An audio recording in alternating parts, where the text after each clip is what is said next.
Real estate investment practice problem using OneNote. Incremental borrowing costs, one loan versus two loans comparison. Get ready because we're raising the stakes with real estate. Here we are in OneNote. If you have access to OneNote, would like to follow along, you're not required to, but if would like to, we're in the icon, left-hand side, Practice Problems tab, down in the 6100 Incremental Borrowing Costs, one loan versus two loans comparison tab.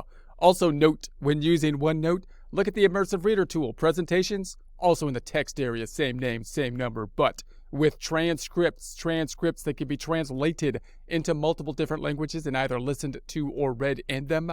Closing the icon, we got our information up top, calculations on down below. We're looking once again about the incremental borrowing costs. In this case, we're going to be looking into and kind of proving one of the scenarios that we came to in a prior presentation and see if we can get the idea or concept down a little bit more concretely. So the general scenario here is we have these two options where we can basically have the same home value amount and have the option of putting more or less down up front, which would then have a result on the loan amount being more or less, and what would be the incremental costs of that difference. And then we came up to our conclusions in a prior scenario, and then the other options that we could then do, which would be to have the incremental change be done by another loan, or possibly take that investment and invest it somewhere else, for example. So our scenario looked like this. We have the $150,000 home. We could put 10% down or 20% down. If we put 10% down, that would be $15,000 versus 20% would be the $30,000. If we put $15,000 only down, $150 minus the $15,000 down would be $135,000 loan amount, larger than if we will put the 20% down. What would be $150,000 minus $30,000 or $120,000 on the loan. So we got that difference in the loan amount, difference in the down payment. So they're both 30-year loans, 360 payments. The interest rate, if we take the higher loan, goes from 8% up to 8.5%, that being the typical case. As you increase the amount of the loan you're taking out, at some point, interest rates typically will increase. The result on the payments, the payment over here for the smaller loan, after we put more down payment up front, is $880.52 versus the $1,035.03. So this was our general scenario. We went through, obviously you can do some comparisons between the payment amounts and the total payments and interest amounts. And then the question is, well, what's going to be the incremental, basically, borrowing costs of borrowing, in essence, the extra $15,000, going from a $120,000 loan to $135,000 loan, often with the idea that we could do either option if we had, in essence, the money to put down up front, or to not put it down up front and take out the larger loan. What would be the incremental costs of that added $15,000 loan? In other words, you can also think of that, what could I do with my opportunity costs of that $15,000? You can either take that $15,000, for example, and possibly put it into another loan that would be at a smaller amount. And in order to do that, that's the scenario we will judge this time.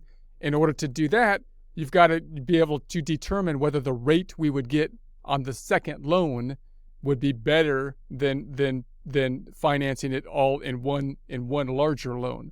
And for that, we need the incremental borrowing costs, which is not as straightforward as you would think, the difference being the 8.5 versus the 8%.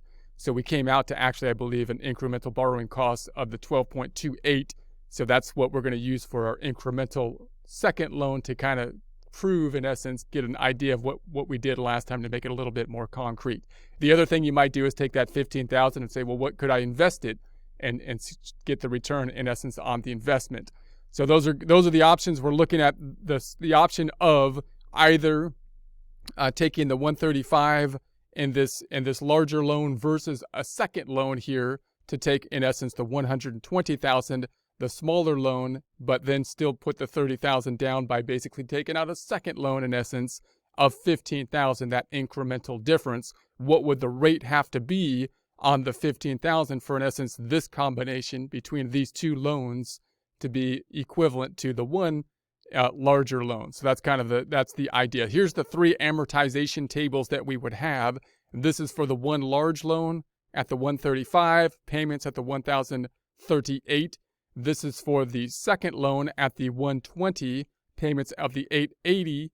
And then we took out the third loan, which is only 15,000. We're also going to say it's at 30 years, and we're setting it at the 12.28, which we'll see is actually the incremental borrowing cost on the third loan here. So I won't go look at that amortization table in detail yet.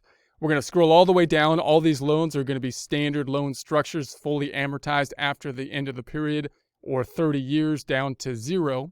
Now, our incremental borrowing costs calculation, you recall, were that we took the larger loan amount minus the smaller loan. We had a $15,000 difference between the two loans. And then we can take the difference between the larger loan and the smaller loan payment amounts, which gives us the $157.52.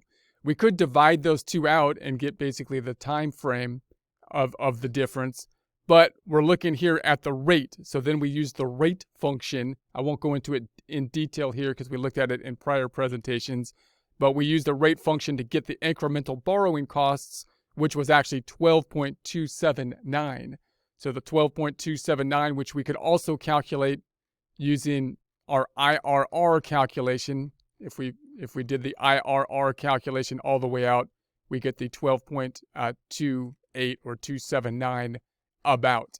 So that was our calculation last time, and then we also did it on an 8-year time frame. So we looked at the ending balance for the larger loan versus the ending balance as an added item that would be needed to find the rate if we were to take it out not 30 years but only 8 years, and we got the 12.4. So 12.279 for 30 years, 12.4. So those rates then, in essence, the 12.28 represents the real cost of borrowing the extra 15,000. You can earn an equivalent risk-adjusted return on the 15,000 that is not invested in the home. That's the first question. Or alternatively, can you borrow the additional 15,000 elsewhere at a lower costs? This second one is what we're looking into now.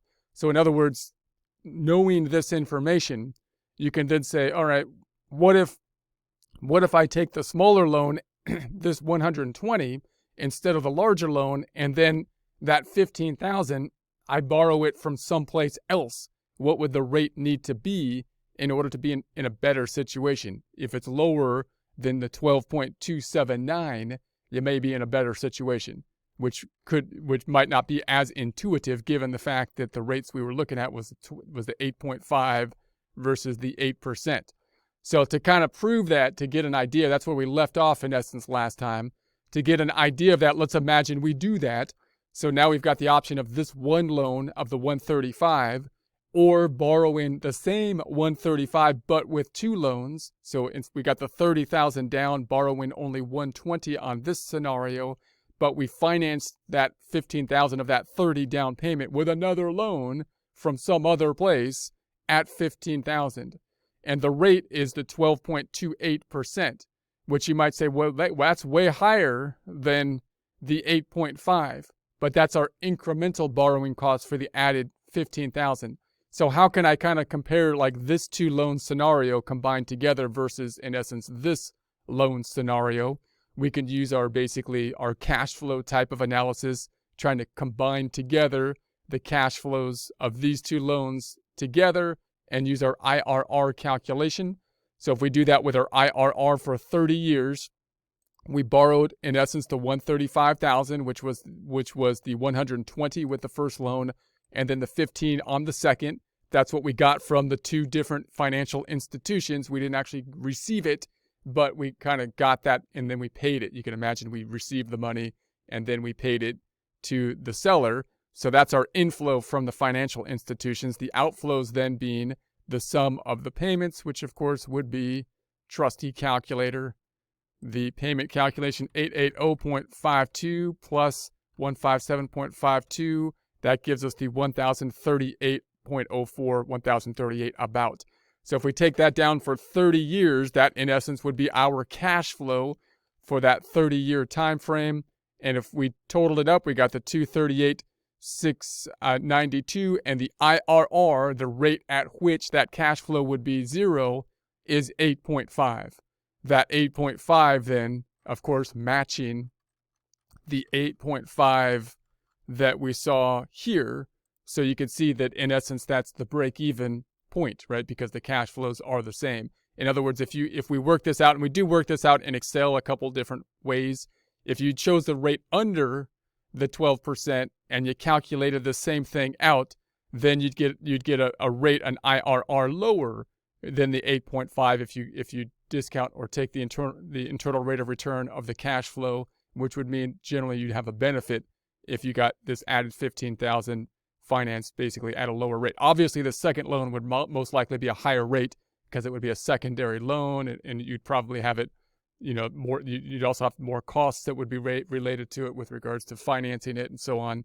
So it'd be a little bit more complicated than that. But you gotta consider the incremental borrowing costs for decisions like that.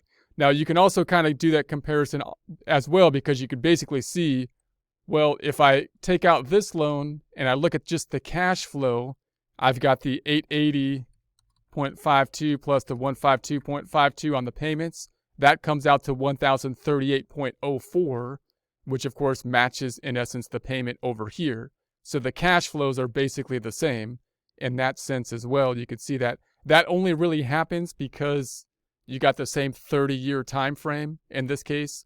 So if you thought about it that way, you could kind of figure it out that way, but then you'd have to back into the rate. You can use Excel like a goal seek and say, find this rate for which that rate needs to be in order for these two payments to add up to like the same payment as this one. But that would only happen if you had the 30-year. The second loan might be a 15-year or something like that, which again, if you look at the cash flows, you can kind of still line them up and match them up, even though you can have that differences in time frames, and you can come up to like an equivalent, in essence, effective rate even in that situation. Because this is a 30-year, it matches out a little bit more nicely. If I compare like the total payments, then over here I've got the 316,986 over the 30 years plus the 56,706, which is this number.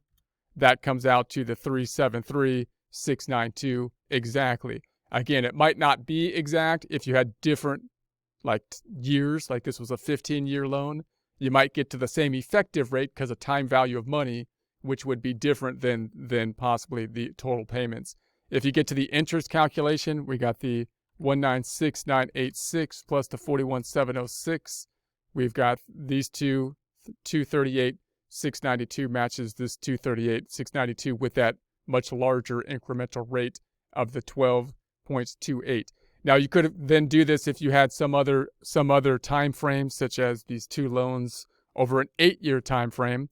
So we just cut this off after 8 years. Cash flow, there's the inflow, here's the outflow. After 8 years, 8 times 12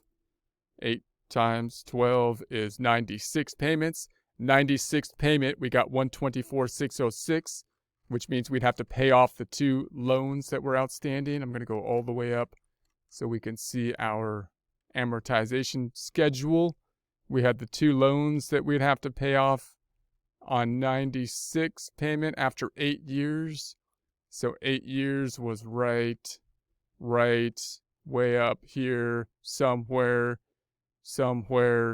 there it is. Okay, after 8 years, we'd have to pay off the loan balance of 109,221 plus this loan balance, which was 14347. I think this was the one. Plus, we'd have to pay off the last payment, which was 158. Plus, we'd have to pay off this last payment, which was 881. And that's that last flow that would go out after the 8 years of the 124,607. Scrolling all the way down again and back to the left, we're going to get down. That's where this last outflow comes in about. And then that would be the total. And now we get to that 8.48. So notice this IRR slightly different, the 8.48. So in other words, if I scroll back up, this 12.28 is the incremental borrowing costs if we carried it over the 30 years. If we changed that 12.28 to, scrolling back up, the second one we got up here, this one we calculated, we did the two calculations. We got the 12.278 or the 12.28 versus the 8-year. If we changed it to 12.4 versus the 12.279 or whatever, we would then get this incremental borrowing cost, the IRR, would then add up to 8.5 again. So again, this rate, we can kind of prove that by actually doing the second loan and adjusting this rate. And we do that in Excel. So we have the Excel worksheet if you want to just look at it and test it out to get a better feel of this, or if you want to create it on your own, we do that in our Excel worksheet so you can kind of test that out and get a better feel for it.